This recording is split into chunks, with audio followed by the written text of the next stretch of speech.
கீரைகளை சாப்பிட்றதோட ரொம்ப முக்கியமான அம்சங்களில் ஒன்று, அது உடம்புல தேவையில்லாத அசுத்தங்கள் தங்காமல் பார்த்துக்கும்.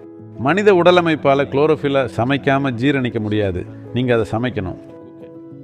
நீங்கள் அதை சமைச்சா அதை உங்களால் ஓரளவுக்கு ஜீரணிக்க முடியும். கீரையில் இருக்கிற சில அம்சங்களை மட்டும்தான் உங்களால் உள்ளெடுத்துக்க முடியும்.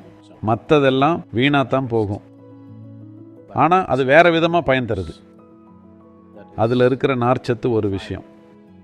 அதோட போதுமான அளவு கீரை சாப்பிட்டீங்கன்னா, சமைக்காத கீரையாக இருந்தாலும் அதை சாப்பிட்டா அது ப்ரஷ் மாதிரி வேலை செய்யுது.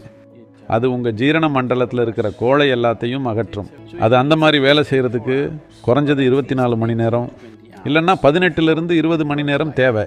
அதனால் நீங்கள் கீரை சாப்பிட்டா அதை நீங்கள் பகலில் சீக்கிரமே சாப்பிட்றணும். அப்போ தான் அடுத்த நாள் அது ஒரு நல்ல மலமிளக்கியாக செயல்பட்டு எல்லாத்தையும் சுத்தப்படுத்திடும். நீங்கள் அதை ராத்திரியில் சாப்பிட்டா அதனால் உங்களுக்கு பலன் கிடைக்காது.